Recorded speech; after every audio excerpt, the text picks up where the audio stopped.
अजीज़ा ने मना आपको आपके भाई आदिल राजा का सलाम पहुँचे और मेरे साथ मौजूद हैं मेरी अहलिया my wife Sabeen Kiyani. Hello अस्सलाम वालेकुम। वालेकुम सलाम। नमस्ते, सत श्री अकाल anyone listening to me, hello. ये आपको सफ़ेद सागर नज़र आ रहा होगा, ये सफ़ेद सागर जो पीछे सफ़ेद सागर, ये सॉरी सफ़ेद सागर नहीं सागर नज़र आ रहा है, क्योंकि सफ़ेद सागर का हमने आपको ऑनेस्ट रिव्यू देने का वादा किया था।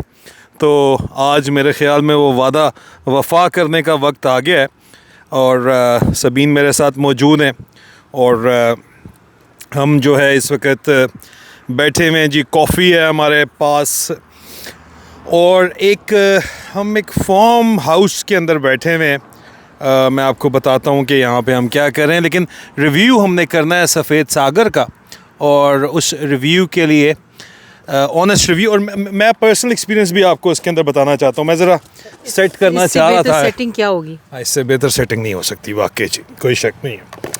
तो अजीज़ा ने मन चक्कर ये है कि सफ़ेद सागर ऑपरेशन कारगिल के ऊपर नेटफ्लिक्स की सीरीज़ है। ज़ाती तौर के ऊपर उस ऑपरेशन के बारे में मैं ख़ुद भी बहुत ज़्यादा जानता हूँ। सबीन जो है वो एक आउटसाइडर व्यू लेके आ रही हैं उसका, जो कि शायद प्योरली व्यूअर एक्सपीरियंस है वो लेके आ रही हैं। और साथ मैं कॉफ़ी पी रहा हूँ और ये यहाँ से हमने फ्रेश मिल्क और उसमें स्ट्रॉबेरी फ्लेवर जो है वो डाला है हमने जी। ये भी दिखाएं। हाँ, और साथ स्ट्रॉबेरीज़ भी हैं, स्ट्रॉबेरीज़ भी हम लोग जो है साथ साथ खा रहे हैं। मैं ज़रा माहौल को लाइट करने के लिए बातचीत कर रहा हूँ, क्योंकि कारगिल ऑपरेशन बहुत सेंसिटिव इशू है, उसको इतना लाइट अप ले सकते नहीं ले सकते, I don't know about that. लेकिन उस ऑपरेशन के अंदर जो सबसे इंटेंस दिखाया गया है, दो चीज़ें मेरे पॉइंट ऑफ व्यू हैं।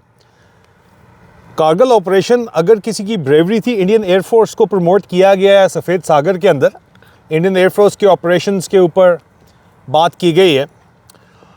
बहुत उन्होंने जो है हिस्टोरिक ऑपरेशंस किए थे, लेकिन in all honesty Indian army का जो किरदार था वो असल किरदार था जिसकी वजह से इंडिया ने कारगिल वॉर में अपनी जितनी भी पोस्ट पाकिस्तानियों ने ले ली थी वो वापस उनसे छीनी, ज़ोरे बाजू पे छीनी थी, ज़ोरे बाजू पे।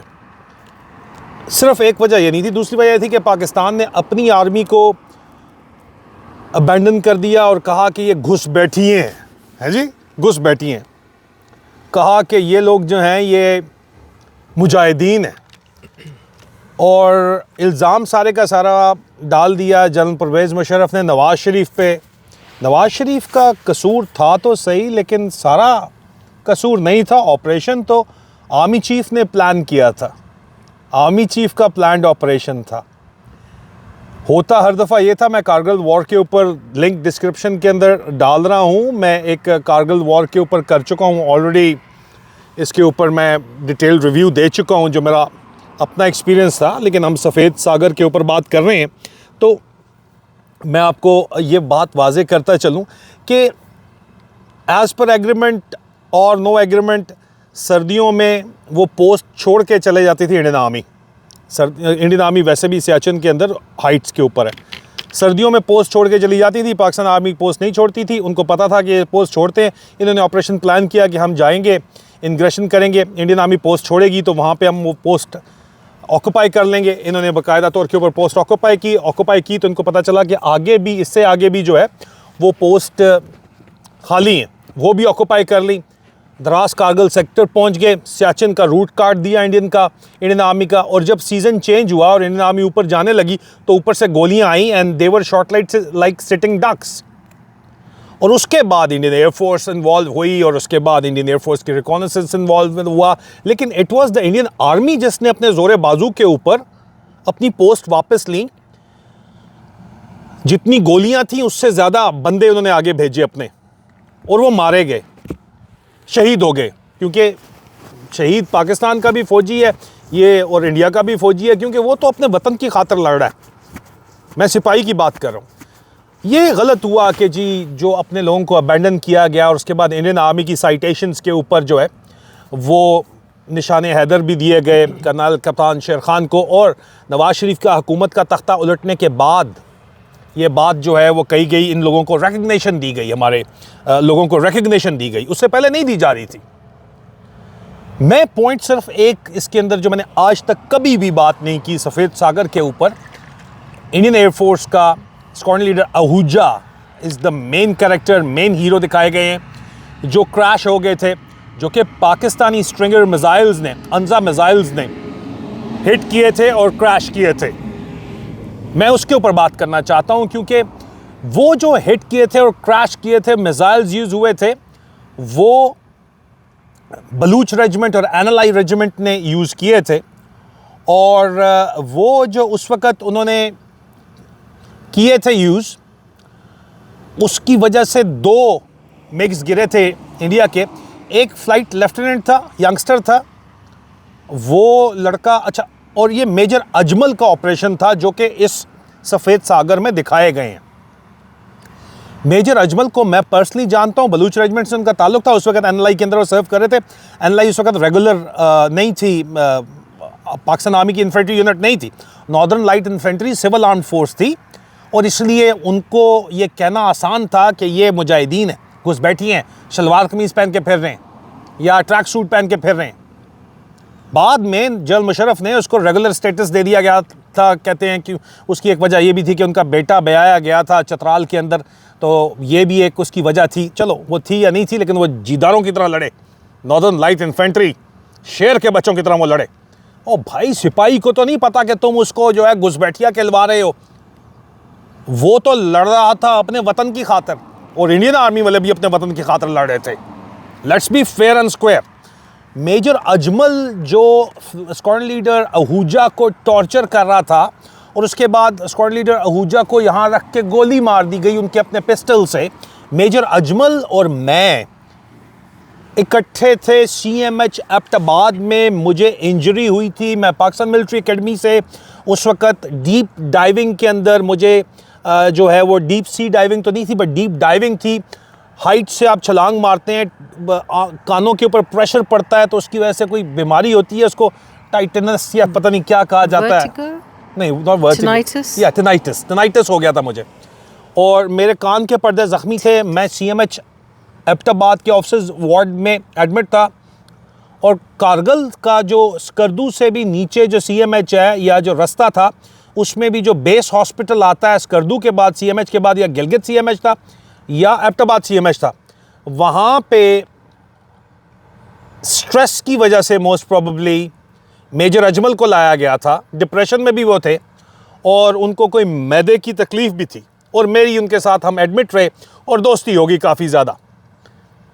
सफ़ेद सागर देख के मुझे पहली दफ़ा, इससे पहले तक मुझे जो भी बताता था, मैं बताता था कि 2 इंडियन एयरफोर्स के पायलट्स क्रैश हुए थे, दोनों पाकिस्तान में लैंड किए थे। जो फ़्लाइट लेफ्टिनेंट था उसको, वो तो बड़ा कोऑपरेटिव था, वो तो अपनी गर्लफ्रेंड्स के जो न्यू दिल्ली में रहती थी उनके फ़ोन नंबर्स भी हमारे ऑफिसर्स को देता रहा। लेकिन दूसरा ऑफिसर मेजर अजमल ने मुझे बताया था हमेशा कि वो बहुत बहादुर आदमी था। स्क्वाड्रन लीडर आहूजा की वो बात करते थे, यार वो कहते थे राजे वो बहुत बहादुर आदमी था। मैं कहा अच्छा सर, कैसे आपको पता चला? कहता जब हम उसको पकड़ने के लिए उसके करीब पहुंचे, तो बजाय इसके कि हम उसको पकड़ लेते, उसने अपना पिस्टल यहाँ पे रख के अपने आप को गोली मार ली। And I was surprised. और फिर कहते हैं कि डेड बॉडी भी मेजर अजमल ही वापस करने गए थे स्क्वाड्रन लीडर आहूजा की। और RKR जीप होती है, टोयोटा लैंड क्रूज़र जीप होती है पाकिस्तानियों के पास। कहते हैं सेकंड सीट के ऊपर जो है वो इतनी जगह नहीं थी कि मैंने जब उनके कॉफन का बॉक्स बनवाया तो इतनी जगह नहीं थी कि कॉफन रखा जा सकता, क्योंकि पहाड़ी इलाकों से हमने डेड बॉडी देनी थी, तो फिर कॉफन का साइज़ भी छोटा था, और उसमें ज़बरदस्ती हमने डेड बॉडी सेट की थी, वहाँ पे अंदर धकेली थी। वो कंफर्म होता है सफ़ेद सागर को देख के कि जी ज़बरदस्ती स्क्वाड्रन लीडर आहूजा की डेड बॉडी को ज़बरदस्ती छोटे कॉफन के, उनके साइज़ के मुताबिक, ही वॉज टॉल चाप, लेकिन वो डेड बॉडी का कॉफन छोटा था। ये बात नहीं है कि इनके पास कॉफन नहीं था, उसकी वजह ये है कि टोयोटा जीप RKR में कॉफन आ नहीं सकता था बड़ा, तो इन्होंने छोटा कॉफन बनवाया, और उसके मुताबिक उनकी डेड बॉडी को उसके अंदर जो है क्रैम्प किया, क्योंकि उन पहाड़ों के ऊपर और कोई गाड़ी 4x4 के अलावा चल नहीं सकती थी। Which is a stupid excuse, क्योंकि RKR ओपन टॉप बॉक्स भी पीछे है। लेकिन मुझे जो मेजर अजमल ने बताया वो मैं कह रहा हूँ। सफ़ेद सागर में ये दिखाया गया कि उनकी डेड बॉडी को क्रैम्प कंडीशन के अंदर भेजा गया वापस इंडिया, और वो कॉफन छोटा था। लेकिन सबसे बड़ा जो शॉक ऑफ द लाइफ था वो ये था कि उनको टॉर्चर किया गया था। उनकी बॉडी पे स्क्वाड्रन लीडर आहूजा की टॉर्चर मार्क्स थे, और ये इंडियन आर्मी और इंडिया का पर्सपेक्टिव है। अब मुझे नहीं पता कि सच क्या है या क्या नहीं है, मैं सफ़ेद सागर का रिव्यू दे रहा हूँ। लेकिन मुझे मेजर अजमल ने जो बात बताई थी, उन्होंने जो बात बताई थी कि यार उसने अपने आप को शूट कर लिया, but why would he shoot himself यार सबीन? क्योंकि इंडिया पाकिस्तान का तो एग्रीमेंट है, वो उसको वापस करना ही करना है। अगर आप दूसरे फ्लाइट लेफ्टिनेंट को वापस कर रहे हो तो ये अपने आप को क्यों शूट करेगा? स्क्वाड्रन लीडर अभिनंदन ने शूट नहीं किया अपने आप को, लेटर ऑन विंग कमांडर अभिनंदन ने। अच्छा, अभी इस डिस्कशन के अंदर मैं थोड़ा सा अपना हिस्सा डालना चाहती हूँ। इस पूरे ड्रामा तो खैर नहीं था, इस पूरे सीरीज़ से पहले आपने मुझे कहा था कि आके कारगिल के ऊपर जो ना बना है, आप आके मेरे साथ बैठ के देखो। हाँ। उससे पहले ही आपने मुझे ये अजमल वाली स्टोरी सुनाई थी, और आपके जहन में उस टाइम पे ये फैक्ट था कि उसने खुद को शूट किया।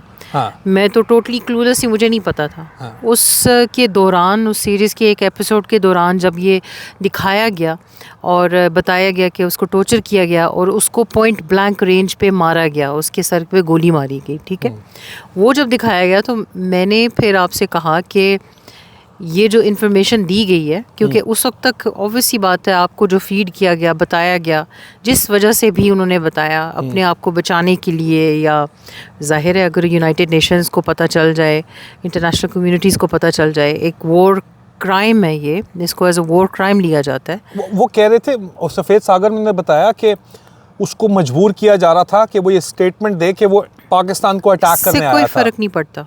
He knew as an officer, and he was a decorated officer, I believe, that उसको rules and regulations of war तो पता थे।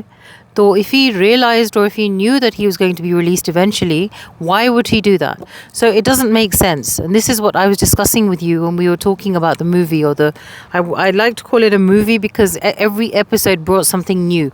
कुछ नया देखने को मिला। I was shocked. हाँ, तो आप उस वक्त शॉक में थे, और आप उस वक्त आई थिंक वो कॉग्निटिव डिसोनेंस जिसके बारे में मैंने आपको बताया था साइकोलॉजी में, कि आप एक चीज़ आपको एक जहन में बनाई होती है बात, और जब उसके काउंटर आर्ग्यूमेंट्स आते हैं तो आप उसको मानना नहीं चाहते। हाँ। तो उस वक्त ये हो रहा था। हाँ। तो कुछ टाइम लगा, मैंने भी आपको एज एन आउटसाइडर बैठ के थोड़ा कन्विंस किया कि वो क्यों खुद को मारता। इन्होंने तो दिखाया कि टॉर्चर मार्क्स नज़र आए, उन्होंने ऑब्वियसली ऑटोप्सी अपनी तरफ से की थी, तो टॉर्चर अगर किया गया था तो फिर वो ख़ुद को क्यों मारता? क्योंकि उसके पास गन कहाँ से आ जाती है? अगर इस हद तक उसको एक जिस्मानी अजियत दी जा रही है तो उसको गन तो नहीं देंगे ना फिर। वो फुल कंट्रोल में था। तो जब एक इंसान कंट्रोल में है, टॉर्चर हो चुका है, तो then there is no way that he can go and shoot himself unless he snatches नहीं। जो मेजर अजमल ने मुझे जो फर्स्ट हैंड इन्फो दी थी, जो मतलब जो उनका अकाउंट था, वो ये था कि भाई गन हमारे हाथ में नहीं आई, हम उस तक जब पहुंचे उसने कहा कि हाँ ठीक है, हमारे पास स्निफर वो डॉग्स भी थे, K9 थे, और जब हम उन तक पहुंचे तो स्क्वाड्रन लीडर आहूजा ने, वो कहते हैं बहुत दलेर आदमी था, ये मानता है वो।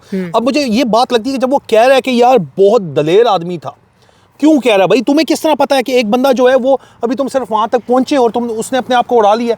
वो he was so convinced and he was always major Ajmal हर वक्त ये कहता था, बार-बार कहता था guilty conscious, it makes sense, guilty conscious था उसको कि यार उस बंदे ने स्टेटमेंट नहीं दी अपनी के अपने मुल्क के खिलाफ, जो है उसने अपनी आर्मी, अपनी एयरफोर्स के खिलाफ उसने स्टेटमेंट, उसको जनरल महमूद आके कह रहा था कि स्टेटमेंट दो कि तुम पाकिस्तान अटैक करने आए हो ताकि एक इंटरनेशनल केस बन सके, उसने नहीं दी स्टेटमेंट। इनके पास बहाना हो। लेकिन अगर सबीन देखो, स्टेटमेंट अटैक का बहाना, अगर उसने स्टेटमेंट नहीं दी तो दूसरा जो फ्लाइट लेफ्टिनेंट था वो भी तो स्कर्दू में बैठा हुआ अपनी गर्लफ्रेंड्स के अगर नंबर दे सकता था इनको, तो वो भी तो स्टेटमेंट दे सकता था।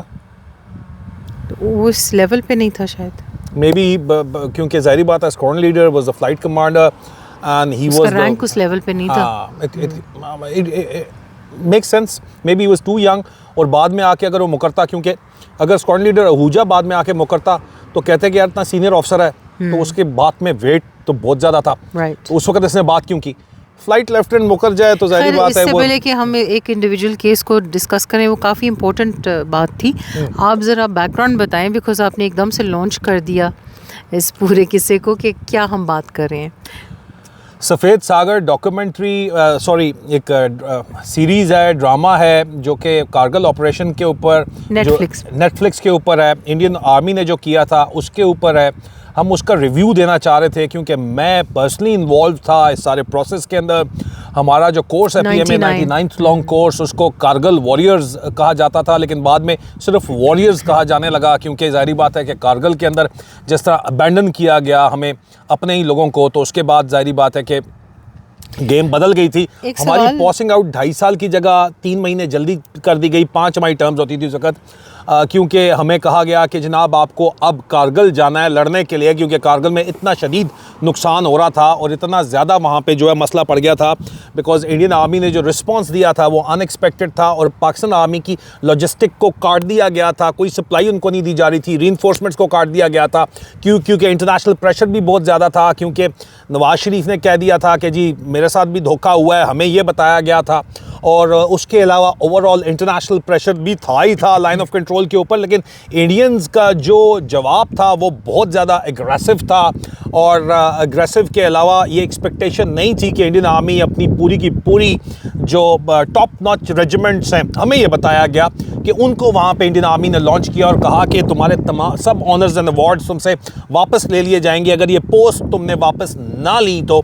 और वहाँ पे बहुत से ऐसे जो later on war heroes Pakistan army में कंसिडर किए जाते हैं ऑफिसर्स, वो हमारे टीचर्स थे स्कूल ऑफ इन्फेंट्री के अंदर, जो कि इस वक्त जनरल्स के रैंक के ऊपर भी उनमें से कुछ लोग हैं, कुछ पुलिस के अंदर चले गए हैं, जो ज़ख्मी हुए कैप्टन कर्नल शेर खान के साथ थे। उन्होंने भी हमें बताया था कि यार वो लोग तो आते थे और उनको कहा गया था कि जितनी इनके पास गोलियां हैं उतने तुम बंदे ऊपर लेके जाओ, लेकिन ये पोस्ट वापस लो।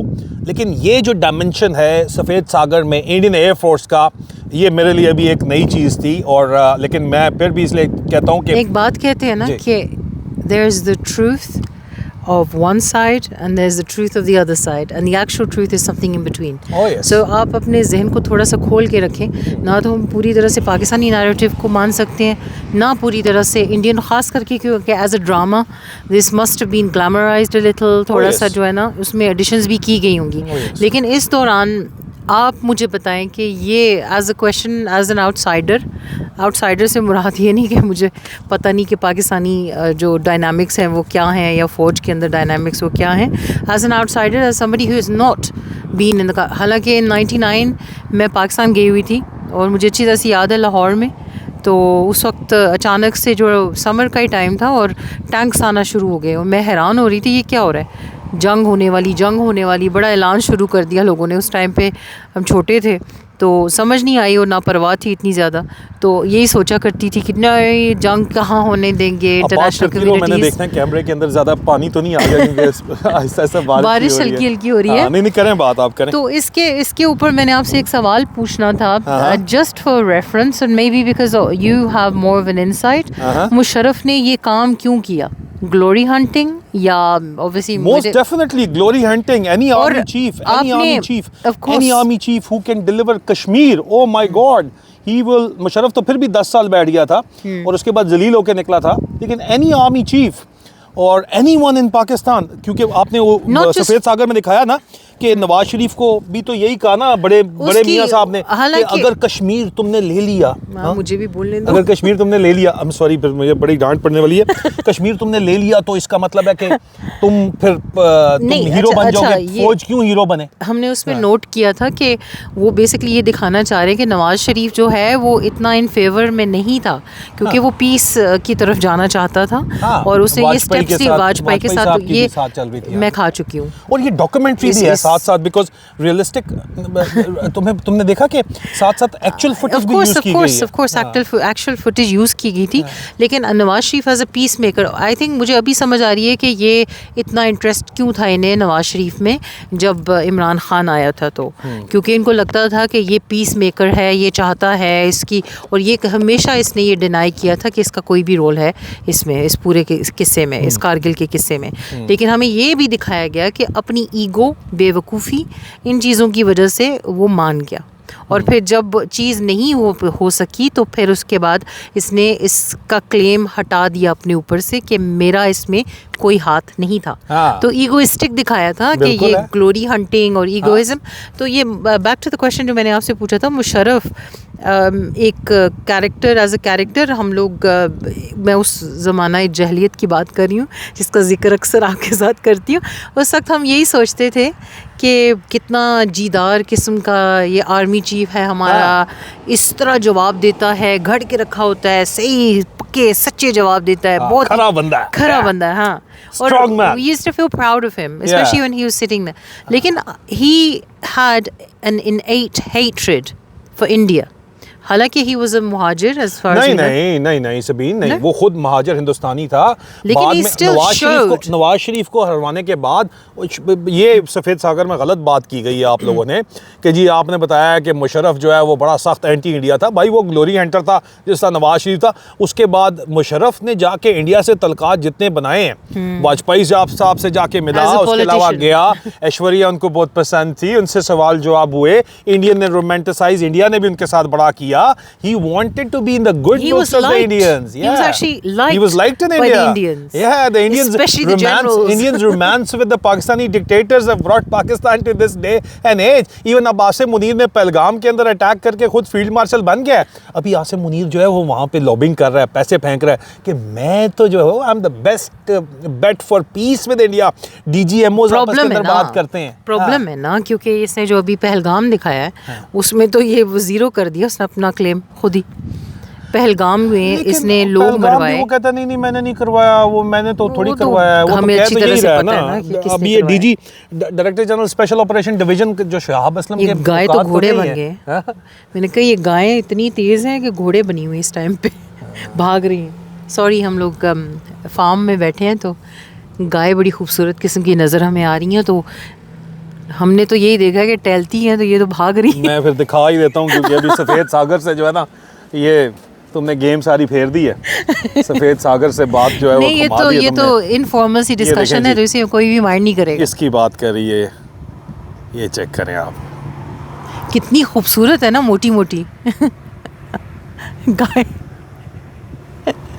चेक करें जी, इसकी बात कर रही है ये। और ये सागर नज़र आ रहा है आपको, पहाड़ है खूबसूरत, बादल भी और बादल है, नीचे आए और हुए हैं। यहाँ पे नीचे जो है वो समुंदर है, लेकिन इस वक्त बादलों के अंदर घिरा हुआ है समुंदर, आपको नज़र नहीं आ रहा। तो बड़ा ही ज़बरदस्त किस्म का जो है वो सीनरी है, और हल्की हल्की सी फुहार हो हल्की रही सी है। फवार भी है। फुहार होती है, हाँ, फुहार। हाँ, फवार है, मैं- बारिश हो रही है, और हम जो है वो बैठे हुए हैं जनाब उर्दू। फॉर्म के अंदर। आई एम सॉरी, ये दरमियान में थोड़ा बातों के अंदर आ गया। सबीन प्लीज़ कंटिन्यू विद सफ़ेद सागर। जी डिस्कशन है। तो वैसे भी वो ड्रामा था तो इस वजह से, ड्रामा तो खैर नहीं था, drama based on based on reality था। Reality, the drama based on reality ना जी। हाँ, drama course. Based on reality. तो एनीवे ग्लोरीफाई काफ़ी किया गया। ग्लोरिफिकेशन तो उन्होंने करनी थी ना, ग्लोरिफिकेशन नहीं, इसके अलावा ये दोनों तरफ ये मैंने देखा है कि पाकिस्तान की तरफ भी जब इनके शहीद होते हैं तो इसको बड़ा ग्लोरीफाई करते वो तो हैं। क्वाइट नेचुरल है, अमेरिकन भी करते हैं, हर कोई अपना पूरी करता है। बात सुन लेना। सॉरी मैं अब चुप। अब मैं बिल्कुल, मैंने जो कहना था कह दिया। अभी सबीन ही कहेगी जो कहेगी, और कैमरा के आगे वो नहीं आती भाई, इसलिए। और मेरी तरफ से कोई पाबंदी नहीं है इसके कैमरे के ऊपर आने की है, मैं पहले बता दूं। मैं खुद ही नहीं वो आती। खुद नहीं आती। और ये वजह नहीं है कि she is looking fabulous. Thank you. अच्छा, तो ये आप इसलिए कह रहे हैं ताकि मैं डांटूं ना आपको? किस चीज़ पे डांटना भाई? क्योंकि मेरी फ्लो जो होती है वो ख़त्म कर देते हैं आप। अब मुझे याद ही नहीं है कंक्लूड क्या करें कहना आप। चाहते हैं। सफ़ेद सागर के ऊपर आप सफ़ेद सागर के ऊपर मैंने कहा कि ये एक मेंटालिटी है दोनों तरफ ही कि ग्लोरीफाई हीरोज़ बनाते हैं अपने लोगों को। लेकिन आपको अच्छी तरह से याद होगा कि जब हमने देखा था कि वो पाकिस्तानी सोल्जर्स मारे जा रहे थे, जिनको मुजाहिदीन कहकर भेजा गया था, उनको क्लेम नहीं किया गया था, वो एक, अगर आप इंग्रोस्ड हैं स्टोरी में तो एक ऑब्वियस सी बात है कि आप हीरो की साइड लेना चाहेंगे, बिकॉज़ आप उन हीरोज़ के बैकग्राउंड के बारे में आपको एक आगाह किया गया, आपको बताया गया कि इनकी फैमिली बैकग्राउंड्स क्या हैं, इनकी स्टोरीज़ क्या हैं, ह्यूमनाइज किया गया उन्हें, और आप फिर उनके साथ रिलेट कर सकते थे। और फिर जब उनके साथ बुरा होता था तो आप फिर आपको भी दुख होता है जी। तो जब आपको मुजाहिदीन दिखाया गया, उनको डीह्यूमनाइज किया गया। well, और ये इसी तरह करते हैं पाकिस्तान साइड भी, जब पाकिस्तान इंडिया को में। दिखाते हैं तो इनको डीह्यूमनाइज करके हाँ। कि ये देखो ये लोग जो है। हालांकि ये करना नहीं चाहिए था। मैं इंटरप्ट बिल्कुल नहीं करूँगा। एक चीज है, मतलब commanding officer of the Indian regiments ने साइटेशन लिखी बहादुरी की पाकिस्तान आर्मी के ऑफिसर्स की और जवानों की। यार वो शानदार लोग हैं और उनको तो कोई डिनाई कर ही नहीं सकता। हमारी तो पूरी समझ लें कि आधी से ज़्यादा फ़ौज में फैमिली है, आपकी मेरी कंबाइंड, तो हमें तो वही बहादुर लगेंगे और बहादुरी है उनमें। और ये आप नहीं कह सकते कि सबके सब जो हैं फ़ौजी, जैसा कि दिखाया भी जा रहा है कि हम भी बीच में कह देते हैं कि देखो ये करप्शन करते हैं, ये बुरे हैं। हम सिस्टम को कह रहे होते हैं। जब हम पाकिस्तान फ़ौज कहते हैं, हम उन सिपाहियों की बात नहीं कर रहे होते या उन ऑफिसर्स की बात नहीं कर रहे होते जिन्होंने वाकई में ये कसम खाई होती है, अपने ओथ के ऊपर खड़े होते हैं, जो करप्शन नहीं कर रहे होते, जो कि हैंड टू माउथ किस्म का, क्योंकि सब तो नहीं अमीर होते ना, हैंड टू माउथ वाला सीन उनका होता है बेचारों का, बड़ी मुश्किल से उनके घर चल रहे होते हैं। लेकिन वो एक होता है ना कि आप जब इतना जुल्म देख रहे होते हैं तो आप कहते हो कि अच्छा तो आप फिर क्यों हैं यहाँ पे, अभी आप उनको रोक क्यों नहीं रहे। एक हम समझ रहे कि एक मान होता है, आप एक मान के तहत आप कहते हैं कि आप ऐसा क्यों कर रहे हैं, आप इनका साथ क्यों दे रहे हैं, तो फिर हम गुस्से में आके उनको कह देते हैं। लेकिन इनकी बहादुरी पे हम बिल्कुल नहीं कह सकते। एक छोटी फ़ौज होने के बावजूद इन लोगों ने लड़ाई की, इन्होंने अपना ईमान मजबूत रखा, ईमान की वजह से। लड़ाई करने की ज़रूरत थी नहीं थी ना, लेकिन आप ऑर्डर अगर ले रहे हैं, आपको था ऑर्डर्स फॉलो कर रहे हैं, इसीलिए पाकिस्तान की एक मिनट ना होल्ड ऑन, ऑर्डर्स फॉलो कर रहे हैं इसलिए पाकिस्तान के अंदर मार्शल लॉ टाइप हाइब्रिड रजीम है, ऑर्डर्स फॉलो कर रहे हैं इसलिए पाकिस्तान में इमरान खान जेल के अंदर है, इसलिए पाकिस्तान में कश्मीर में 131 जवान जो है वो शहीद कर दिया, मुरीद के अंदर फायर किया, इस्लामाबाद में ट्रिपल ब्रिगेड कमांडर ने इसलिए फायर किया, ऑर्डर्स फॉलो कर रहे हैं इसलिए। मेरी एक ऑफिसर से कुछ साल के काफ़ी डेकेड्स पहले, मैं नहीं बताऊंगी मेरा उनके साथ रिश्ता क्या था, मेरे सगे हैं, मेरा खून का रिश्ता है और बहुत अजीज़ खून का रिश्ता है, लेकिन कह दिया तो उसके पीछे बेचारे के पड़ जाएंगे उनके पीछे। तो उनसे मेरी बात हो रही थी, मैं कहती थी कि फ़ौजी जो होते हैं वो ब्रेन वॉश्ड होते हैं, उनको गाय बकरियां बना के रिक्रूट किया जाता है, उनका जहन नहीं होता। अगर उनका जहन होता तो वो ऑर्डर्स फॉलो ना करते। कहते हैं हमसे ज़्यादा समझ किसी को है ही नहीं, तुम लोगों को नहीं पता। लेकिन मेरी बात है ना, मेरा आर्ग्यूमेंट आगे से जवाब नहीं आया। मैंने कहा अगर आप कहते हो कि आपका जहन है, आप उसको इस्तेमाल करते हैं, तो फिर ऑर्डर्स क्यों फॉलो करते हैं? फिर वो पूरा सिस्टम ही नहीं चल सकता फ़ौज के अंदर। और इसी तरह जब आप ऑर्डर्स फॉलो कर रहे होते हैं, आप एक्सपेक्ट करते हैं कि जो आपका, आप फ़र्ज़ करें एक फैमिली है, माँ बाप है हेड, आप छोटे हैं, आपका जहन छोटा है, आप उनकी बात इस तरह और इस वजह से फॉलो करेंगे, इस उम्मीद से कि वो आपको प्रोटेक्ट करेंगे, जो भी फ़ैसला करें वो आपके हक़ में होगा, आपके मुल्क के, आपके घर के हक़ में होगा। तो ये जब ऑर्डर्स फॉलो कर रहे होते हैं तो ये सोच के कर रहे होते हैं, क्योंकि इनकी कैपेसिटी मेंटल इतनी नहीं होती, वरना ये जो आपके एग्ज़ाम्स होते हैं और ये जो आपकी साइकोलॉजिकल एनालिसिस होती है उसको कभी पास ही ना करते, और जो पास कर जाते हैं उनको फ़ौज में नहीं लाया जाता। इट्स क्वाइट नेचुरल, बिकॉज आपको फ़ौज को फिलोसोफर नहीं चाहिए, फिलोसोफर और ना ही कोई ज़रूरत से ज़्यादा सोचने वाला बंदा। अगर वो सोचे तो वो कहेगा आगे से गोली आ रही है, मैं क्यों गोली खाऊं। अच्छा नाराज़ ना हो यार, मेरी बात सुन ही नहीं सकते आप, नाराज़ कैसे ना हो भाई? आपको लगता है कि मुझे ही सब पता है, मैं फ़ौजी हूँ भाई, ये लो बंदूक। और नहीं, फाइनल नहीं, अभी तो मैं बहुत बोलूँगी। अच्छा बोलो। आप बंदूक मेरी तरफ पॉइंट करके कहते हो चुप हो जाओ, मैं भी चुप होने वाली नहीं हूँ। बोलना है बोलो तो बोलो। अच्छा अभी इंटरप्ट किया ना, सबके सामने मैंने कह देना है। आपको ये भी नहीं पता कहना क्या है, इसलिए अभी आप एहतियात करो। तो मैं ये कहना चाह रही हूँ कि if you are in that situation, अगर आप एक ऐसा इंसान है जिसने एक ऐसा एग्ज़ाम पास किया है, आपने तो शायद इसलिए पास किया था क्योंकि आपको पता था एक्सपेक्ट क्या करना है और कहाँ से पास करना है, इसीलिए आप let's say you slipped through the cracks, आप अंदर से निकल आए। Are you saying that I dodged the system? I think you did dodge the system, otherwise you wouldn't be doing what you're doing right now. ठीक है, चलो आगे चलो। Anyway, अगर आप ऐसी सिचुएशन में है, मेजॉरिटी जो है फौज में, मुझे तो डंगर ही लगते हैं, सॉरी टू से, इवन जो ऑफिसर्स है, and I am extremely sorry, आपको बुरा लगेगा, इंटेलिजेंट भी है। के बारे में बात करी है, मैं सगे रिश्तेदारों के बारे में, इसके सगे खूनी रिश्तेदारों के बारे में नहीं, वो भी ससुराल की बात कर रही हूँ, नहीं, ससुराल की बात कर रही हूँ मैं, सब की बात कर रही हूँ। मैं फौजी एज इन जनरल, तुम्हारे ससुराल वाले भी सुन रहे हैं सब कुछ, मैं बता दूं। कोई बात नहीं है, मैं एक फ़ौजी इन जनरल कह रही हूँ, बिकॉज एक उनकी रिक्वायरमेंट ही ये है कि आपने ऑर्डर फॉलो करने हैं और आप उसको क्वेश्चन नहीं करेंगे। अगर आपका जहन चलेगा तो आप उस चीज़ को अपने जहन से निकाल के उसको रद्द कर देंगे और अब करेंगे वही जो आपको कहा गया। इसीलिए तो फौज सक्सेसफुल होती है, नहीं तो हर दूसरे दिन बगावत हो जाए तो फिर नहीं।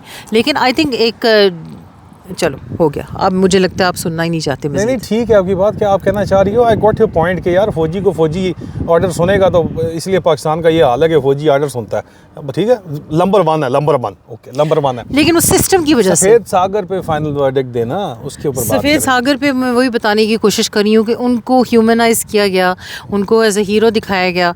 हालांकि आई एम प्रीटी श्योर कि पाकिस्तान में भी ऐसी आपको दर्दनाक किस्म की स्टोरीज़ मिलेंगी, उनकी डेथ्स हैं, उसको देख के, क्योंकि वो बात मैंने जो आपसे की थी बैठे हुए, जब उनको कत्ल किया जा रहा था मुजाहिदीनों को, तो उनको शहीद किया जा रहा है, जो भी आप समझना चाहते हैं, मैंने कहा वो भी किसी के माँ के बेटे हैं जिनके लिए कोई रोने के लिए बैठा होगा, वो भी किसी का भाई होगा, वो भी किसी का बाप होगा जिसके लिए कोई रोएगा। तो at the end of the day the only winner are the people at the top.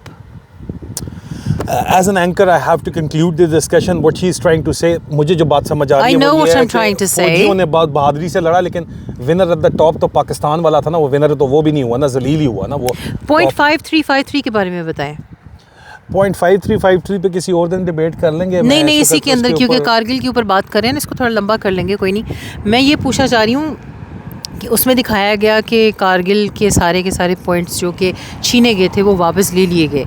और जब हम आपको पता है ज़माना जाहिलियत में बैठ के डिफेंड कर रहे होते थे कि पाकिस्तान जो है कारगिल में उसने ये पॉइंट कैप्चर किया, अभी तक उसके कब्ज़े में है, तो उसके बारे में ज़रा बताएं। I believe sir Rommel was over there, जिनका पूरा मुंह से लेके कान तक जो है चेहरा आखिरी बंदे तक को लड़ते रहे। बाद में मुशर्रफ दौर के अंदर वो चले गए, हमारे दोस्त ही हैं, पुलिस के अंदर चले गए। नवाब शहबाज शरीफ की जो चीफ़ मिनिस्टर पंजाब था, जो गवर्नमेंट थी, उसके अंदर जो शहबाज शरीफ ने बदमाशों को ठिकाने लगाने का काम दिया हुआ था, उन्हीं को दिया हुआ था।